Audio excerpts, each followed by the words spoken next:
You are trapped under several feet of earth. You are sealed into a space that is large enough to fit you alone. Your supply of oxygen is limited, but even if it isn't, your supply of food and water is non-existent. You are in a place that is meant for the dead, and in this way may be considered among them, but you are not yet of them. What is it about live burial that seems so much more horrific, or at least uniquely horrific, compared to other fates that broadly result in the same type of death? Live burial would typically result in asphyxiation unless you somehow had an air supply running to you to keep you alive long enough to die of thirst. But the idea of being suffocated, horrible as it is, doesn't quite captivate us the same way live burial does. Nor does dying of thirst or starvation on a deserted island, although I might be wrong there and certainly opinions may vary. Some people might be more afraid of being marooned on a barren island than being buried alive. I imagine if you polled the populace, though, the live burial would be deemed the worst fate. Being stranded seems to come with at least a long-shot hope of being rescued. They've written classic books that are taught in every level of school, made blockbuster mainstream movies and popular television shows, and generally created legends out of marooned men, women, and children. Live burial doesn't have the same legacy, likely because it doesn't leave much room for adventure. Instead, it seems to invite you to experience your death before it actually comes to you. The fact that it combines multiple fears into one obviously plays a role. Fear of death, fear of psychological torture, fear of the dark, fear of confinement, claustrophobia, even the fear of never being seen or heard from again. All of these come into play when we talk about the fear of premature burial, be it accidental or deliberate. While premature burial may not be as fertile ground for more mainstream entertainment and widely popular consumption, there have been feature and TV films with the direct title of Buried Alive, plus one television miniseries and dozens of television episodes, ranging from dramas to sci-fi thrillers to reality TV programs. That doesn't even count the Ryan Reynolds film just titled Buried, or the works where the words are just part of the title, like the Indonesian horror comedy Susanna Buried Alive. There are also a handful of works titled The Premature Burial. And then, of course, there are countless other stories that feature a live burial without announcing it in the title. One that I won't name because the live burial is intended to be a gut-punch revelation delivered at the end of the film is fairly famous among horror and thriller fans. Nonetheless, none of these films have left an impression on the public or been part of the zeitgeist the way the film Castaway was, or the way that the character Robinson Crusoe is, linking back to my earlier contrast between live burial and being stranded on an island. Incidentally, I do think being stranded on an island is a terrifying experience likely, and it's a subject that's going to come up in a later episode of the podcast this season. Back to live burial. It hasn't been for lack of trying that films or television programs focused on someone's premature burial, whether literal or metaphorical, haven't found sweeping success. And in the world of the written word, there is an even greater wealth of titles that make direct reference in one way or another to being buried alive, as well as stories that have had a greater impact on the culture. One of the earliest texts I found was an extremely brief and purportedly true account of accidental live burial, written in 1680. Its complete title, A Full and True Relation of a Maid Living in Newgate Street in London who was buried on Saturday the 27th of this instant December and taken up, supposed to be alive, the 30th of the same, being buried near Christ Church Hospital in a churchyard of the same. That title is a little more than 5% the length of the entire story. I'm not exaggerating. According to the account, Grace Ashburn was an abused apprentice of the Beechcroft household. She was buried on the 27th, then was heard groaning and crying out from her grave by locals, who finally persuaded authorities to disinter her, where she was observed to be breathing and still warm, at least until she succumbed to the effects of having been left underground without food, water, or, presumably, sufficient oxygen for 4 days. After she passed, she was put out on display for a penny a gander at a smith's shop so people could see how freshly dead she was, as opposed to how dead she should have looked had she actually died 4 days ago.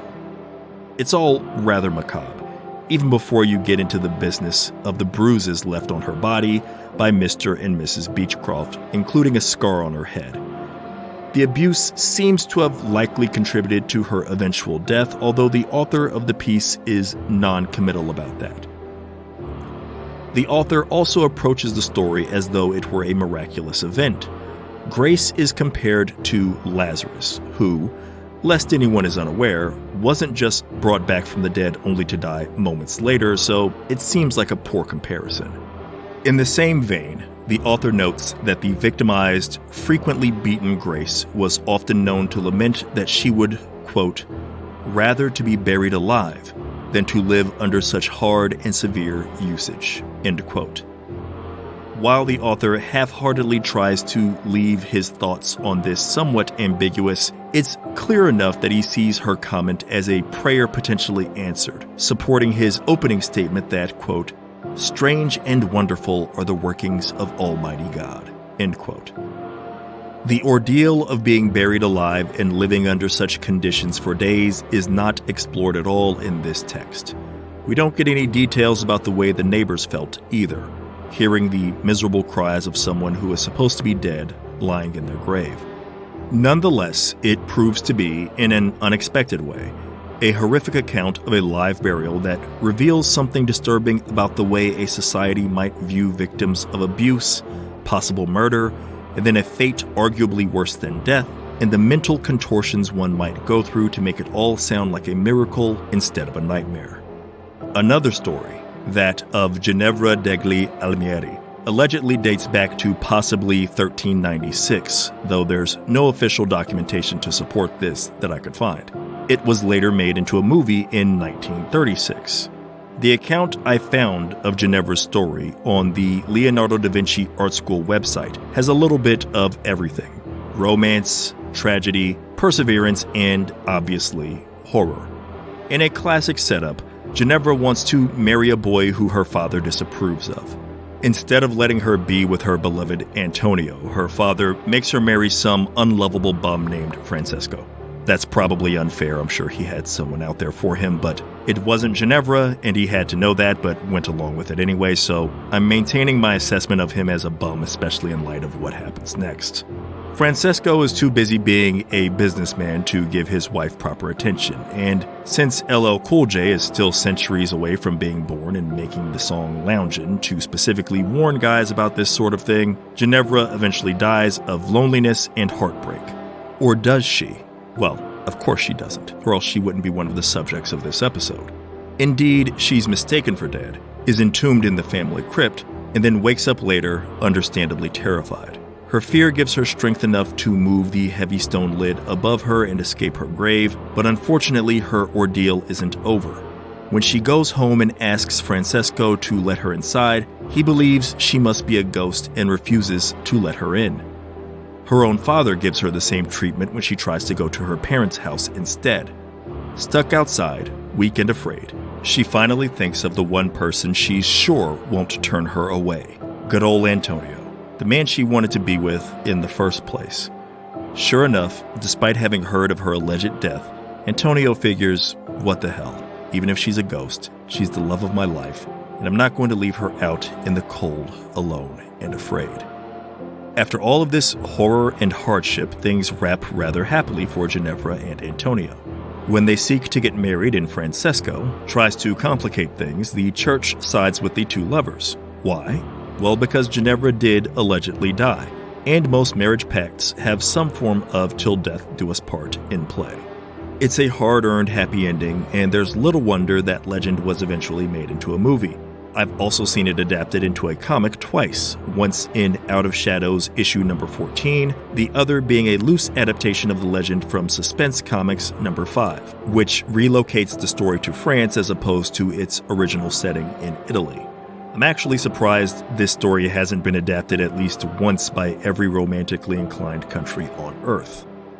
The two previous tales of premature burial seem to soften the blow somewhat. Neither primarily focuses on the awfulness of the experience. The former regards it as a sort of twisted blessing, focusing more on the horrible conditions the servant lived under, which, to be fair, was probably worthy of more attention than the potential live burial, at least when it comes to a more prevalent societal ill.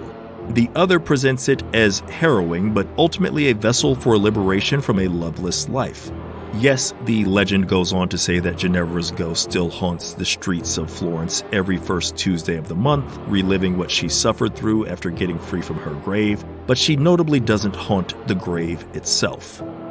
The implication is that going from house to house and being rejected by those who believed her dead was more impactful to her spirit than waking up in a tomb. Conversely, a couple of New York Times articles from the late 19th century, snippets though they are, managed to make reportedly true instances of live burial appropriately nightmarish. In February of 1885, a recently deceased man named Jenkins from Flat Creek, North Carolina, was dug up to be reinterred in a family plot. From the article, quote, "The coffin being wood, it was suggested that it be opened in order to see if the body was in such condition that it could be hauled 20 miles without being put in a metallic casket. The coffin was opened, and to the great astonishment and horror of his relatives, the body was lying face downward. The hair had been pulled from the head in great quantities, and there were scratches of the fingernails on the inside of the lid and sides of the coffin." End quote. 1 year later, the Times published an even shorter article about a girl named Collins from Woodstock, Ontario, who suffered similarly to Jenkins. Quote, "Recently, a girl named Collins died here, as it was supposed, very suddenly. A day or two ago, the body was exhumed prior to its removal to another burial place, when the discovery was made that the girl had been buried alive. Her shroud was torn into shreds, her knees were drawn up to her chin. One of her arms was twisted under her head, and her features bore evidence of dreadful torture." End quote. In both of these articles, it takes only a sentence or two to convey why premature burial is so horrible. The unfortunate Collins and Jenkins both seemed to struggle in their tight prisons so desperately that they eventually drove themselves mad, tearing hair out, tearing apart clothes, twisting themselves into positions that only made it more impossible for them to break out. In both cases, as well, certain limitations, whether of caring or capability, with medical professionals contributed to the horror. An illness or condition that might make a person present as dead when they were not was obviously more of an issue in days when doctors and nurses knew less or, sometimes, cared less, or were in a greater hurry to dispose of a body, perhaps in hopes of preventing an illness from spreading. When the cholera pandemics of the 19th century reached Europe and North America, for instance, the rush to bury the dead to help tamp the spread of the disease produced many unverified stories of still living people being thrown in mass graves or placed in coffins. This spread Taphophobia, the official term for the fear of being buried alive, among the populace, and it is a fear captured well in Antoine Wert's painting L'inhumation précipitée, which directly translates to the hasty burial, although it's more commonly known to English speakers as the premature burial. It depicts the struggle of a man able to lift the lid of his coffin high enough for us to get a glimpse of his terrified and astonished face, and for him to get his hands free but not enough for him to climb out because of another coffin resting atop his. In response to this fear, among those who wouldn't be subject to burial in a mass grave, there came an increased interest in safety coffins. Before the cholera pandemics, in the 1790s, the first two safety coffins of Europe were created. But the 1800s saw an increase in their number and variety. Some were simply equipped with a mechanism that allowed for communication with the rest of the world, such as a string that could be pulled to ring a bell and alert everyone above ground that you were still alive down there. Others had tubes installed to ensure the buried would have a supply of oxygen while awaiting rescue, or a different tube that would allow a potential rescuer to view the person in the grave to ensure they were actually alive and not ringing the bell only because the cord tied to their wrist was pulled when the genuinely dead body shifted as a result of natural bloating or other processes that come post-mortem. The Wildwood Cemetery in Pennsylvania has a burial vault designed for the Purcell family that has escape hatches built into it. Many other accounts of accidental live burial were born in the 1800s. Often, it's hard to ascertain whether these are legitimate incidents or simply legends. There is the story of 6-year-old Annie Marie 20 of Minnesota, for instance. In October of 1886, she appeared to die after a hard fall and was buried. But at the insistence of her mother, who believed the girl had only been comatose, she was later disinterred. Similar to the young girl Collins from Ontario and Mr. Jenkins from North Carolina, she was found no longer lying on her back, but on her side. There were scratch marks on the inside of her coffin, and she had torn some of her hair out, allegedly. My search of newspaper articles from the entirety of the 1880s and even into the early 20th century didn't turn up any hits for this story. And while many websites or videos that retell the story present it as legitimate, the ones that cite their sources all point back to articles that explicitly refer to it as a legend, the inspiration for a local ghost story that has lingered into the present. And while I adore localized ghost lore, it appears that the case of Annie Marie 20 is only that.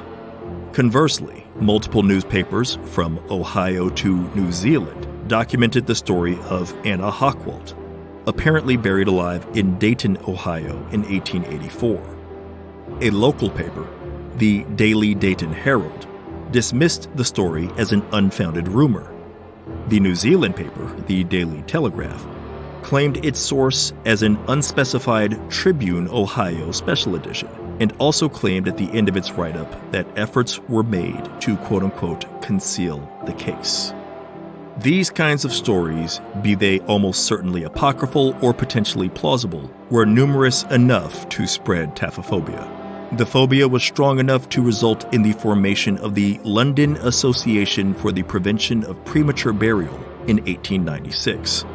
An article on the subject from collegeofphysicians.org, written by Caitlin Angelone, gives us an image of one of the perks paying members were privy to: a personal authorization for death verification document, which specified that you were not to be buried or cremated until 2 independent medical examinations certified that your body was beginning to rot. All of this is not to say that the fear of live burial wasn't scoffed at by anyone or even many people. An article in the February 1904 issue of the British Medical Journal claims that such fears were drummed up by, quote, certain portions of the press, end quote, and that most people weren't concerned by it. And even those who were concerned were mostly fearful of the idea of waking up alive in a coffin and enduring a prolonged struggle to survive. The article then assures its readers that a person enclosed in a coffin would almost die as quickly as one thrown, bound hand and foot, into the depths of the sea. I'm going to go ahead and reiterate that this comparison reads as an attempt to reassure readers of the British Medical Journal that the notion of being buried alive wasn't all that horrific. It would just be like having your legs and arms tied up and tossed overboard to drown in the ocean, so why all the consternation? While the journal's skepticism about the likelihood or frequency of premature burials is understandable, the suggestion that most of the public weren't even thinking about it is undermined a bit by how often the journal itself had to address the issue. In volumes spanning from 1881 to 1930, and even its own earlier articles that directly state that the dread of live burial haunts more than a few persons. The fact that the journal addressed the issue so often and so defensively in the 1904 article, in which it ultimately lays blame for any possible premature burials at the feet of the public, which hasn't pursued the remedial laws that the journal declares physicians have pushed for, speaks to an underlying related fear that I alluded to earlier. The fear of having your life effectively ended by medical professionals, not necessarily because they are acting out of malice, but because they are human, prone to mistakes, to fatigue, to distraction, or just ignorance. No one can know absolutely everything, after all, not even in the field that they dedicate their life to. The fact that someone trained in medicine knows more than the untrained person often produces less trust than suspicion in the untrained person. Some people will always be wary of someone who knows more than they do, particularly if their life is on the line. It's not always a rational sentiment, far from it. But I think for many of us who've ever had to undergo any kind of important medical procedure, it's at least relatable. And I feel now is as good a time as any other to remind everyone listening that while the podcast is titled Healthy Fears, that is not exclusively what I focus on. Distinguishing what is relatively healthy from what is relatively unhealthy requires some exploration of what can at times be unhealthy, at least in my opinion. Back to the topic. While cholera is generally cited as the primary inspiration for the increased fear of live burial, a different condition makes the most memorable impact in literature of the 1800s. Catalepsy is defined as a medical condition characterized by a trance or seizure, with a loss of sensation and consciousness accompanied by rigidity of the body, per the Oxford Dictionary. While this can result in the body being frozen in any number of positions, most stories of the era go out of their way to make the afflicted appear flat, legs straight, arms at their sides. Corpse-like. Most famously, this potential liberty with the effects of catalepsy is employed by Edgar Allan Poe in Berenice, The Fall of the House of Usher, and in The Premature Burial. These horror classics were not the only works of the time to feature this plot, however. In Edith Nesbit's Gothic short story Hurst of Hurstcote, the title character, John Hurst, may or may not have made his wife susceptible to catalepsy by means of the black magic he's been interested in at least since college, and the physician friend visiting him may or may not have made a terrible mistake in declaring her dead and fit for burial. As horrible as that mistake would be, it would still pale in comparison to a deliberate act of burying someone alive. There is an extensive, gruesome history, and unfortunate present even, of live burial being employed as a sadistic torture and/or method of execution.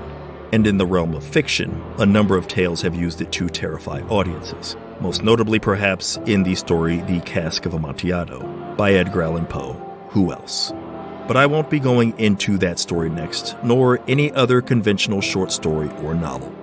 I won't be citing examples from movies or television either, because this presents an opportunity to dive into another medium I haven't yet had a chance to really get into in this podcast. In Season 1, I managed to talk about films, television series, books, even a little bit about video games, and one episode where I got to go into classic horror radio teleplays.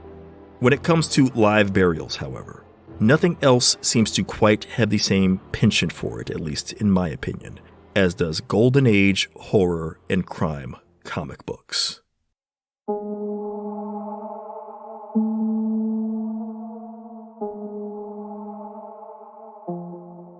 I own a horror comics anthology titled The Mammoth Book of Best Horror Comics. That title has to be considered a little bit of a lie. It is a book of horror comics, and while mammoth is somewhat subjective, I'd say anything that contains over 50 stories and 500 pages fairly qualifies. So that leaves one other word to be the betrayer of truth in this circumstance.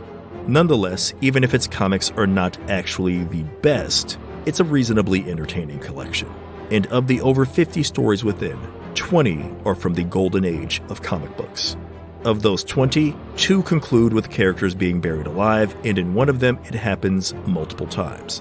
Now, 2 stories out of 20, 10%, might not seem like a significant figure, but think of all the horror movies, books, and short stories you enjoyed in the last year alone, and imagine if at least 1 out of every 10 either centered their story around the prospect of live burial, or went out of their way to wrap their story up with one. Because make no mistake, Golden Age comics writers would gladly take a detour, if necessary, to get to a premature burial. I think this is most evident in one of the classic EC horror comics. Now, EC by no means had the market cornered on the subject. Neither of the aforementioned stories from the Mammoth book were EC products, but the story that stands out to me from good old Entertainment Comics is titled Jury Duty.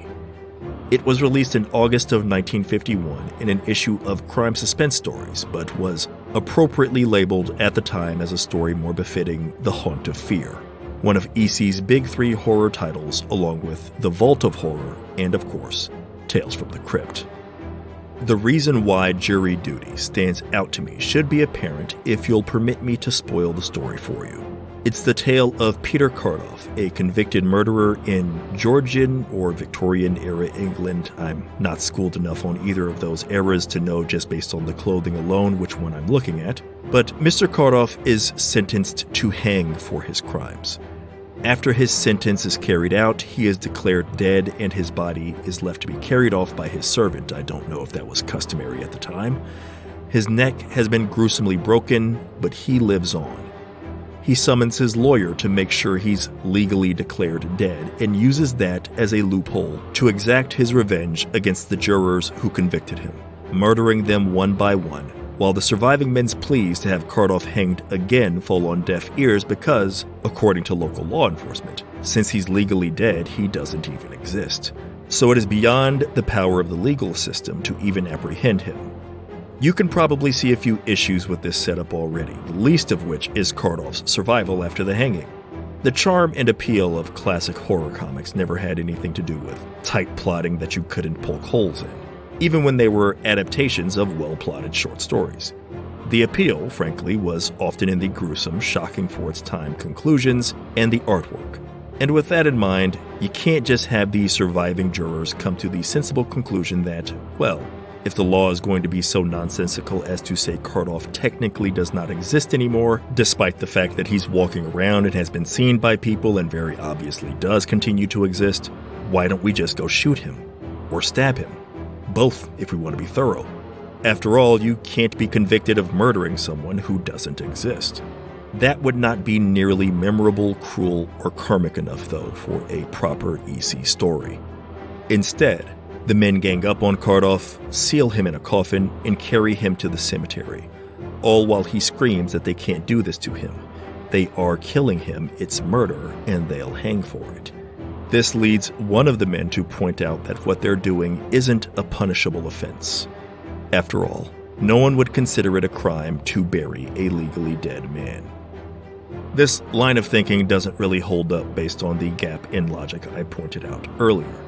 They could exploit the same legal loophole to just shoot him or stab him, strangle him, a host of other things that are faster and probably easier than the manual labor involved in digging a grave, securing a man in a coffin, carrying it on your shoulders to the cemetery, etc.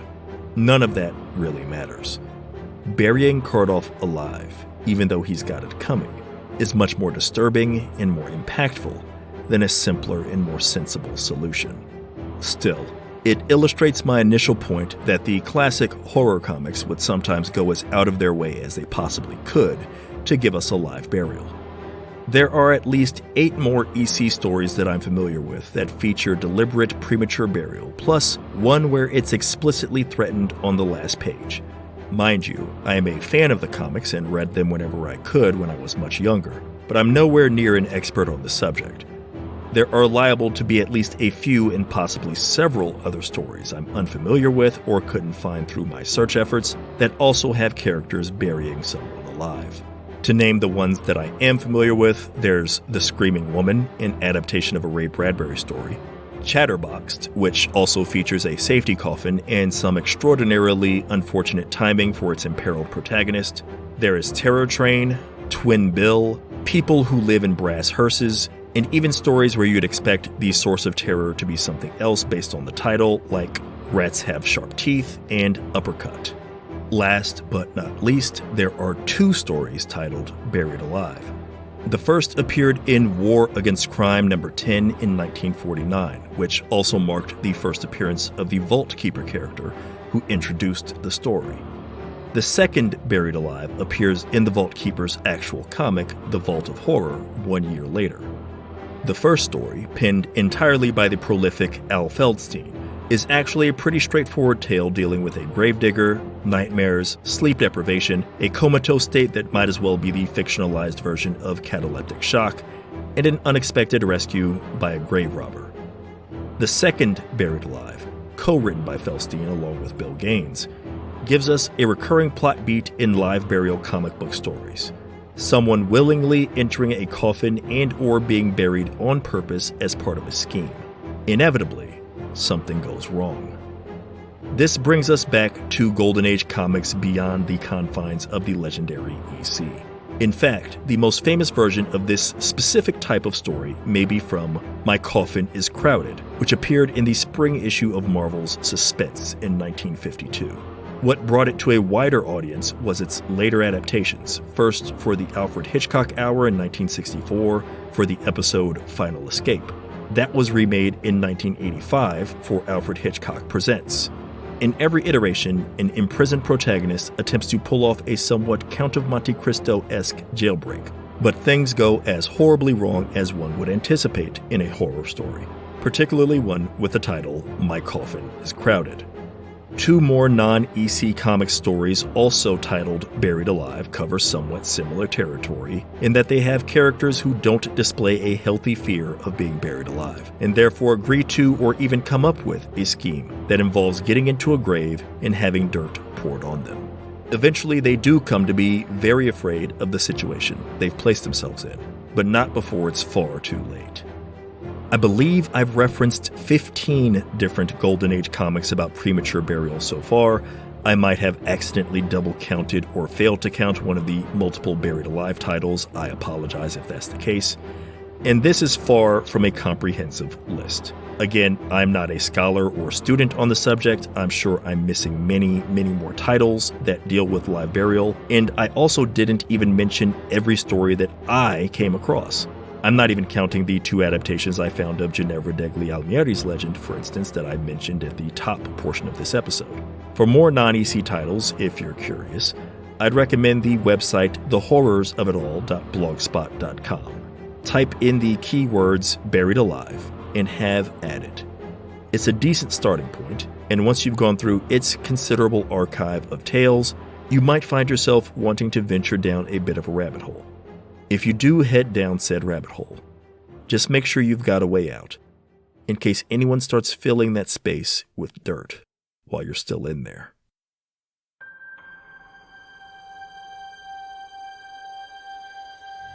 Thank you for listening to the Healthy Fears podcast, written, produced, and narrated by Johnny Compton. For transcripts and research notes, if applicable, for each episode, visit healthyfears.com. I do try to mention my most significant sources throughout the episode as I feel that's appropriate, but in case I missed any, thank you too. The Leonardo da Vinci Art School website, arteleonardo.com, for the article on Ginevra degli Almieri. The University of Michigan Online Library for housing the story of Grace Ashburn. The collegeofphysicians.org article written by Caitlin Angelone for the information about the London Association for the Prevention of Premature Burial. And last but not least, thehorrorsofitall.blogspot.com, a rich resource for many, though by no means all, of the Golden Age comic book stories about being buried alive.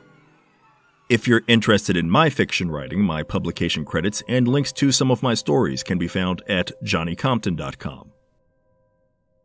The Spite House, my debut novel, is currently scheduled to be released by Tor Nightfire on February 7th, 2023.